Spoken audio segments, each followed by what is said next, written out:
a deep breath and remember who you are.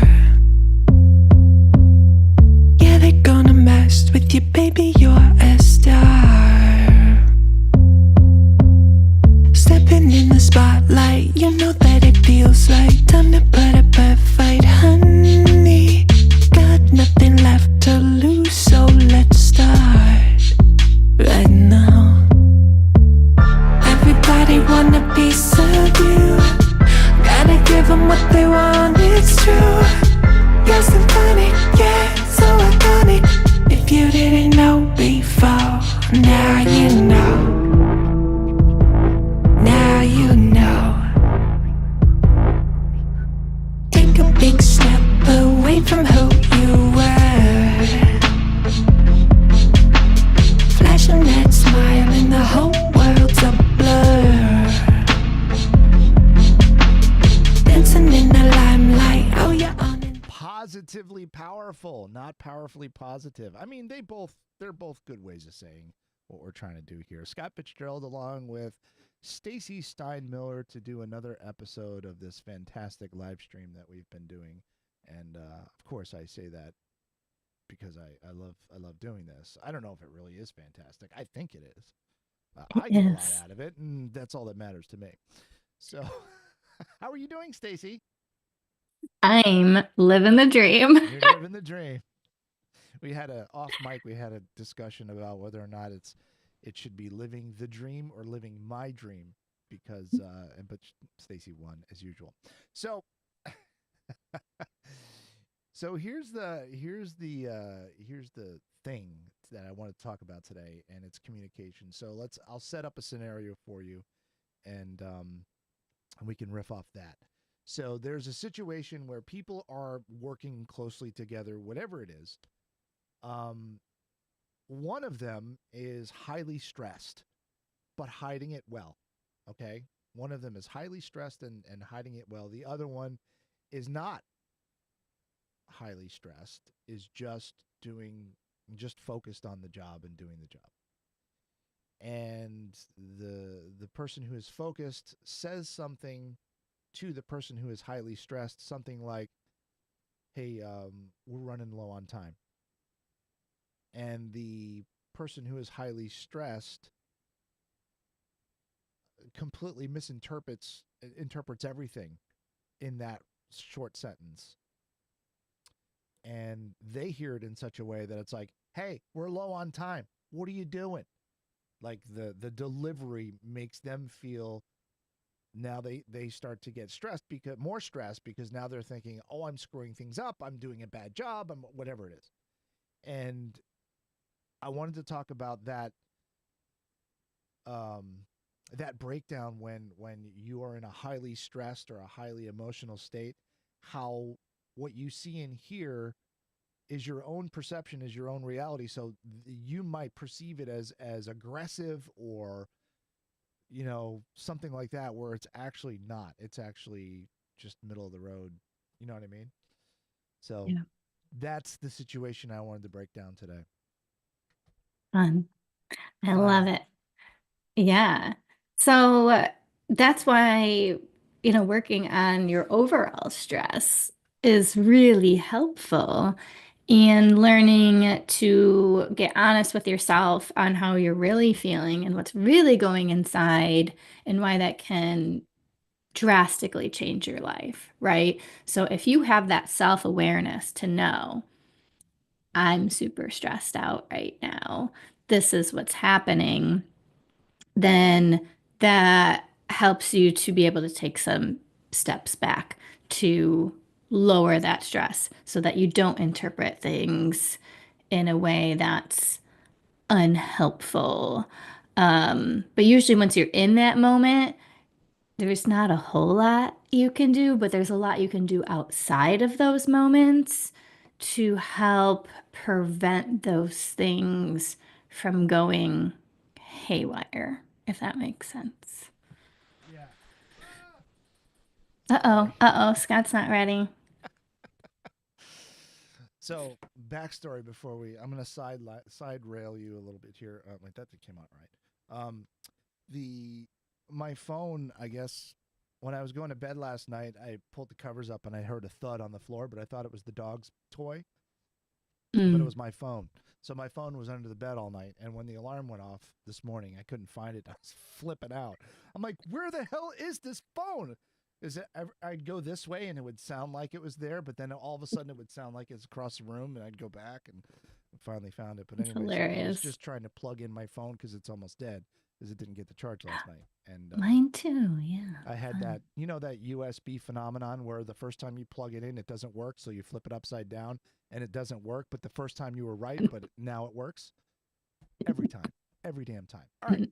Naturally, So naturally. going back to the subject at hand, my issue is in when I know for me, when I'm in a highly agitated or stressed state, it's I often know that I'm in that state, but I Mm. often feel powerless to especially if there's a lot going on and like we're in the middle of a recording and I'm doing a lot of things and maybe I've had some sort of a technical failure that I'm trying to work through.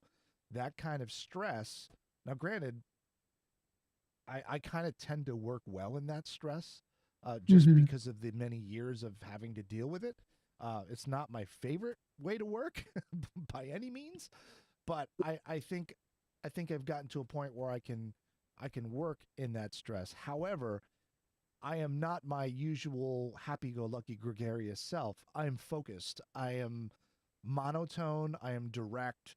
I'm not rude, but I'm let's Hmm. get this done. We got to get this done. This is what's happening.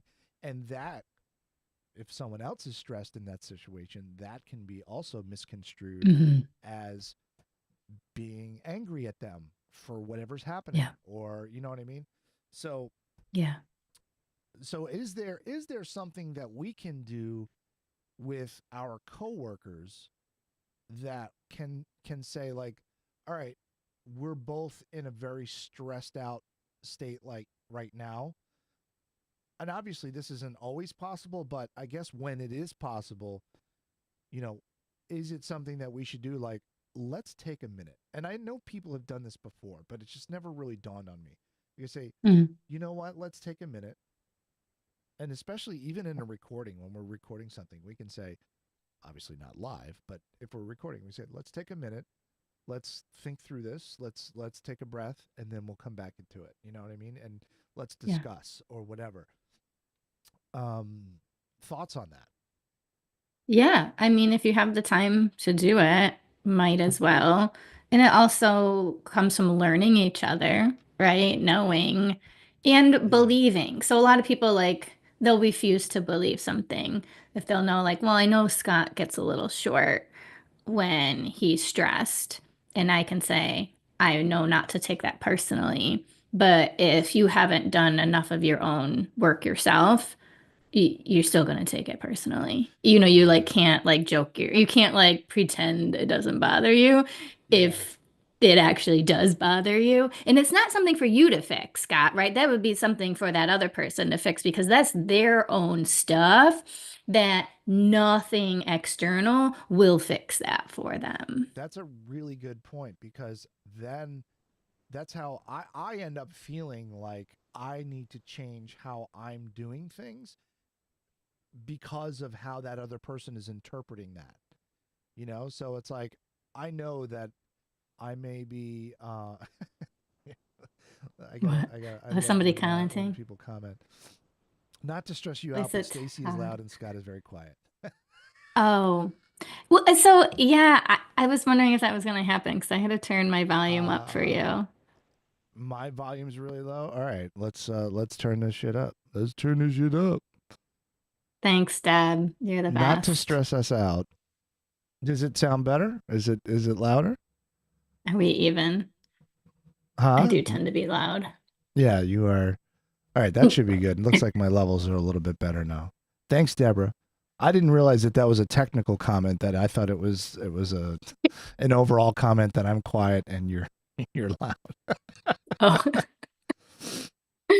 Dennis love brings it. this up that his wife and he are struggling with this currently, and I was just Mm, going to bring up. Thanks, Dennis. I was just going to bring up that very thing. Like with my wife when if she's having a bad day, usually because of work or maybe because of the kids or something else. um I know, like, if she's being short with me or if she's being distant, I know to let her remain distant until she is ready to not be distant. You know, like, Mhm. I know after the 22 years of marriage that we've gone through right now, that we've experienced, that we know each other enough to say, okay, you're having a moment. I'm going to let you have that moment. And then when you're ready, you'll come talk to me. Whereas when you don't know a person as well, you might be having a moment and you might be expecting the other person to say, hey, are you okay? Can I help you? Right. And that person might not think that it's the right thing to do. And so there's a breakdown there too, because now you're like, well, this person doesn't even care about me. I'm having a breakdown here and they're not even asking how I am. Right. And it's like, and they're not thinking about that other person. Like, this has actually happened to Yeah. me recently Yeah. where someone was like, why didn't you ask me how I was doing? And I was like, because after, you know, this is how I deal with my wife. Like, when she's having a Right. Yeah. moment, I let her go. That's just what I Yeah. do. So it's like, of course Yeah. I was interested. Of course I wanted to know how you were, but Yeah. I'm trained. It's almost like, Right. that's how it You're trained to is. respond that I'm way. trained to Exactly. respond that way. Yeah. And that's how I respond with Yeah. everybody. So, I mean, Yeah. that also comes Yeah. into play. Right. So we do have to learn each other. Or it's helpful if you know that person really well, and you might be able to adapt, for different people. But this is where self-responsibility comes in.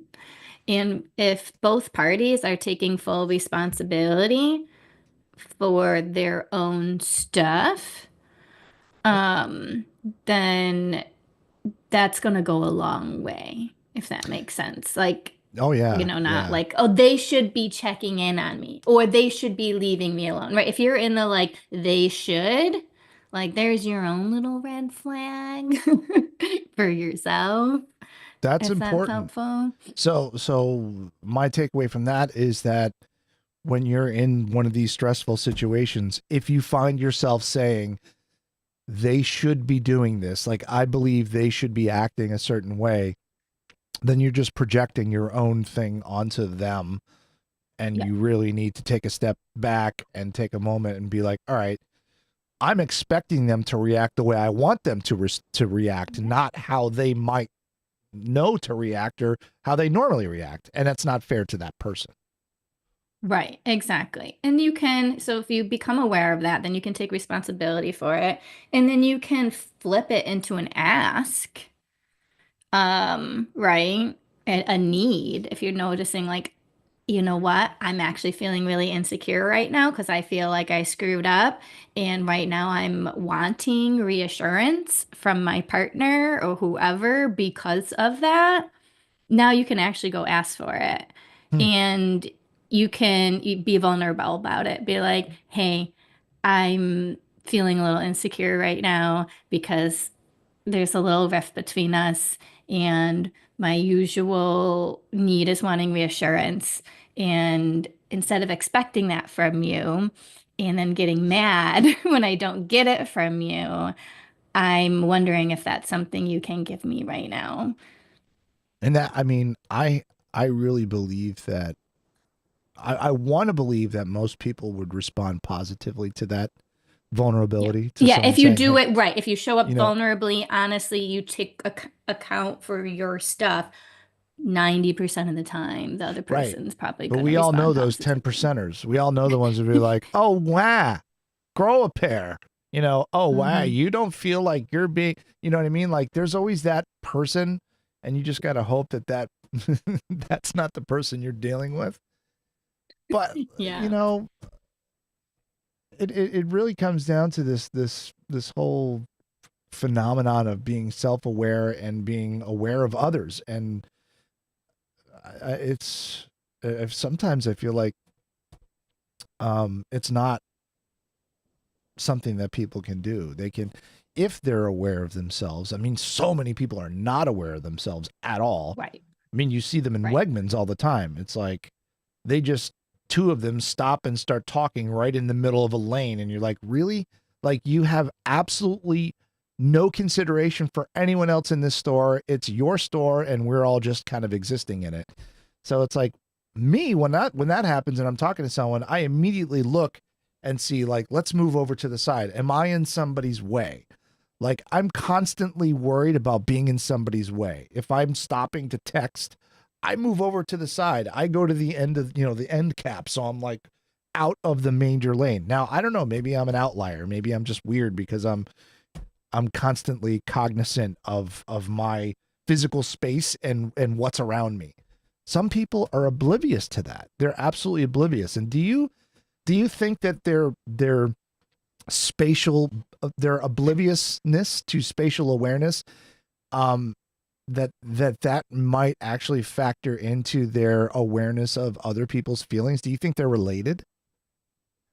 Oh, I mean, that might be interesting. But again, there's also like you still have to have like your perception of what's kosher and what's not, right? And I was also kind of smiling and laughing because the people that have more expectations like you have here, and I'm not saying like you're wrong. I'm not saying you're like way off into something ridiculous. But I notice, especially as my job as a therapist, that people that had more of those expectations on how others should be and what those rules are tended to be a lot more miserable than the ones that didn't give a shit. Interesting. Right. So wait, so are you saying that I should not care that someone is blocking the lane?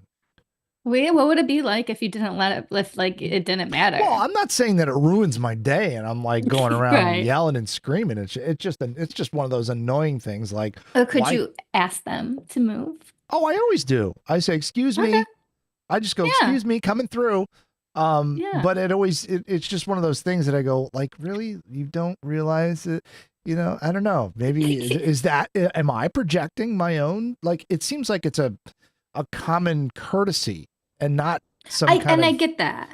Yeah, I get that. Like, I'm not saying like you're wrong or like you're coming Yeah, some, because we're not that's a different show where you tell me I'm wrong the whole time.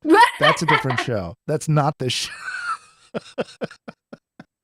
That's our Thursday meeting. That's our Thursday. Yeah, meeting. exactly. That's when I'm like, you need to stop that shit, Scott. This is your problem, Scott. But you just will be happier if it was just say, oh, excuse me, and let it go. Like, not going into like, how should the world look? It's not matching my expectation, or there must be something wrong with them, or or whatever. And they could be a very courteous person and they might be oblivious, or who the fuck knows what's going on with them. We don't know. So it's just better not to have the stories attached to it and just, go, well, what do I need right now? I need to get down the aisle. What's the fastest way to do that? The fastest way is to say, excuse me. Now, if they say, just walk around me, buddy, and there's some sort of like, right now they're being confrontational. Like now I would say, okay, this person is an asshole and they have some issues, you know what I mean? But if they're like, oh yeah, and they get out of the way, then I wouldn't really like think too much of it. So you're thinking that I shouldn't have those expectations for other people? If someone's standing in the aisle blocking, I should not even like think about it. It should just be like, there's someone here. I think you'll be happier. I think you'll be happier if you don't have that expectation, and you can even take it a step further, and there could be something good that could happen from it. Because when you say excuse me, there might be some sort of eye contact. Maybe there's like oh, do I know you? Or, oh, your voice sounds familiar. And then you can be like, oh, you know what? Like, I was on radio and I have this like recording studio and I host people that do podcasts. And they're like, oh my gosh, I was thinking about starting a podcast. And then all of a sudden, Scott has a new client because he nicely said, excuse me, in Wegmans. Sorry. Funny story is I did pick up a client in Wegmans. Oh, seriously? Yeah. But not because I said excuse me. It's just because they saw the microphone on my shirt and asked me a question about it. Yeah, that is definitely not my style. I will say excuse me and continue on my way, but I will definitely not start shooting the shit. Right. But I like the example. I think that's, and it is something for me to work on to not be bothered by that. Like, Right. I'm it may bother me for 8 seconds, but it's still that's eight Right. seconds that I just lost. And I guess if you Right. count up all those 8-second bothers, then maybe I'll get a good 5 minutes out of it. Who And knows? this is more about the overall energy, right? And yeah, so if you're not having this negative story around the people being in the way or in the middle of the aisle, then yeah, when you say it, yeah, you'll have a different tone of voice. You'll just, yeah, you won't think about it, and then you kind of bebop around. Um, versus just kind of being like, what the hell is wrong with people? Right. And then you start to have that disposition about society and who people are and blah, blah, blah, blah, blah. And that's when it really snowballs into a problem. And again, this does actually. I mean, so like everything that we talk about, it comes back to energy in some way, right? Yeah. But this also comes back to communication because obviously, if I don't communicate the fact that I need to get through, they don't know. Right. They're innocently just having a conversation. I haven't seen this person, and who knows? Maybe who knows what their backstories are. Right. And I just and then there's also the way that you communicate. Excuse me, coming through, or excuse me. Like Right. there's those Exactly. people Yes. too. Like, excuse me, why don't you? There's the ones that also will say that and be like, oh, why don't you just stand in the middle of the aisle? Jeez. Yeah. Then you do a big dance if they do that. Right, right. Bust out the card table and start playing poker or whatever. Those well, see, that's the exact person we were talking about before when you get all vulnerable and they tell you to grow a pair. That's that person. That's the 10%er. Right. So have you heard the cup analogy? The No, do tell. that is you get a cup. Well, look, I have a cup. So if somebody bumped into me right now, I would there's coffee in my cup. I'd get coffee would spill, right? If somebody bumped into me right now. And so then you'd be like, "Oh, you just spilled coffee all over me." Um I can't retell this story very well. But if there was water in my cup, then I'd get water all over me. So it's whatever's in the cup is what spills out. So the idea is if there's anger and frustration and whatever in Ah, right, and you get quote bumped into, that's what's gonna come out. If there's joy and love and gratitude in here and you get bumped, that's what's gonna come out. So that's the point of the story, interesting. but apologies for this complete Yeah, I thought butchering you were of this going. I analogy. thought you were going in a completely different direction. I was going to say, that's how like 90% bar fights start because someone bumps Oh, into it. right.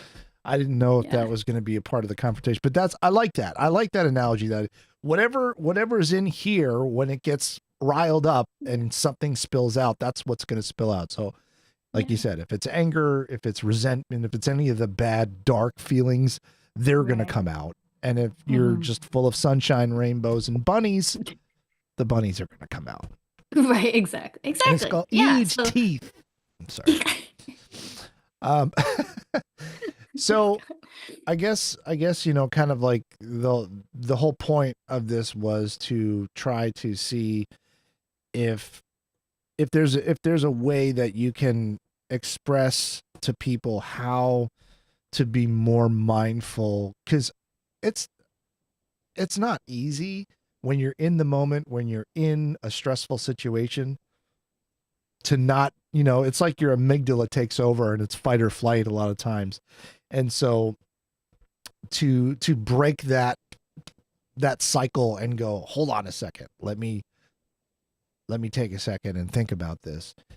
I think if in my situation, my recent situation that this is kind of about, if that were to have happened by either one of the parties, it would not have gone to where it went. Now, I will say that afterwards we all know each other better for it. We all understand each other, had a nice conversation about our own expectations and what we're expecting from each other. And, so it's just like that, the idea of, I know how I want you to react, but you don't know how I want you to react. And so I can't Right. put that on you. I can't say, why didn't you react the way I expected you to react? And it's Right. it's very similar to that. So I just love, I don't know, there's a lot of takeaways I think from this conversation, but I Yeah. I Yeah. And love there's like bouncing these 10 ideas more off you. million more things we could talk about Oh, too. there It's always like so is. in depth. Yeah. But I love having these conversations with you, because what my whole hope is that someone will hear bits of this conversation and think about it when they're in that situation and be like, oh, this is what they talked about. I'm gonna, if it can help someone Yeah. be mindful in the moment and help them avoid some sort of, emotional catastrophe, Yeah. then the job is done. Job done. Yeah. I How have love you it. been? We haven't really talked. How is your business going? How are your I see you posting a lot about these wins, these client Yes. wins. I know. I love posting client wins. That's something I started doing, I don't know, the past couple months. I would do it very rarely before. Um, And then I really got into focusing more on celebration because I know the more gratitude that you're in, the more celebration, the more goodness that you keep attracting. And so I decided, I was like, I'm gonna share more wins. I'm gonna start talking more about it. And people ask me, they're like, "Wow, things are going great for you." And I'm like, "Well, really, I just started sharing it. That's all I did that was different was I'm just telling the world like, hey, there's this win, whether it's my win or a client win or whatever. I'm just making more of an intention to focus on the good stuff. And that makes me happier. I think it makes my clients happier Yeah. and it attracts more good stuff. And then people can really see how amazing the work is because I want people to, get their dreams and live their best life. And a lot of people think like, oh, that's not possible. I can't do that. And so also by sharing the wins, I'm trying to communicate that it is possible, you Totally know. possible. Totally possible. The energy that you bring into every situation in your life is so crucial. And I say this all the time. I wish this was something that I understood 20, 30 years ago. Yeah. Because I always went into everything like, just, there was no, you know what I mean? It was like a bull in a china shop. There was no, I'm just walking through here. Let's see what happens. And yeah, of course, when you go to a meeting or you go to something, you intend, you're like, I hope this meeting turns out well. I hope I get what I want out of this meeting, or I hope this party is fun, or I hope I meet somebody here. Something. But that's completely different than the energy that you bring to something. That's like a hope. That's like I hope that this turns out well, as opposed to going in and saying, this is going to be awesome. This is going to be awesome because that's what I'm bringing to this. That's amazing, Scott. And I'm really glad you Yay! said that. No, I'm so glad you said that because people even talk about how we need hope. And I come in and, with my edginess and I was like, well, hope is actually like giving your power away, right? Like, and that's how you describe that of, well, I hope this party is well, right? Instead of I'm deciding I'm going to have fun in this party, so I'm going to show up with the energy and that decision that I'm going to have fun at this party. And so that's really awesome. I'm so glad that you said Yeah, I used to like to say, you can crap in one hand and hope in the other and see which one fills up first. that. Hey, that's another episode. Well, this has been enlightening as usual. Um, let's remind the fine folks where they can find you. Well, actually, they Oh, they probably can already find know me. because they're the ones watching. It's your friends. Right, yeah. If you're It's your watching friends. this, you've probably found me. But I am not hiding, that's for sure. I No, am everywhere. you But are. you You are can omniscient. message me on whatever platform you are watching this on. You can comment on it. You can email me. You can go to my website, radicallifecoach.com. You can find me on Mighty. That's members.radicallifecoach.com. I am everywhere. So, you can Stacy call me Steinmiller, everywhere you want to be. wherever you want. She's like what is that, American Express or something? Where's Scott? Where's Rockvox.com. Scott? Rockvox.com. That's the website, which we're in the process of making better eventually. That'll happen. If you've got podcasting or live streaming or video production or voiceover work or something like that, or you want to get into voiceover, maybe it's something that you'd like to do as a side hustle, reach out to me and we can start that process for you. And I am already looking forward to next week. And we'll talk late Tuesday to discuss what we're going to talk about. To Or decide if anybody the has subject. any ideas, or if somebody Yeah. wants us to, I love doing that. Like, so I know Scott's always trying to think about what we're going to talk about, and I never do, but that's how I work. I don't plan ahead of time. I spent years as a therapist. I didn't know what the person across from me was ever going to say. So I am used to just whatever somebody gives me is what I work with, and I like working that way. So if you guys ever have any suggestions or want us to dive into something, then I actually enjoy that. So Yeah, you're ahead. really good off the cuff. You're really like, here, talk about this, and you go. So that's brilliant. It's perfect. It's perfect. All right. Well, I'll see if we can do this again. Every time I try to do this, I always kind of screw it up. So I'm gonna see if I can actually play us out with the music. And You did it. are you gonna You walk did into the it. pond today? I was just gonna say, you want me? I don't want to walk in the pond. So. Yeah, we'll do that every once in a while. We don't want to overdo Right, that. we gotta, that yeah. We don't want to give them too much of the goodness, right? You gotta like spread it out. All right, we'll see you next Wednesday at 10 a.m. on Positively Powerful. Right now, everybody want a piece of you. Gotta give them what they want, it's true.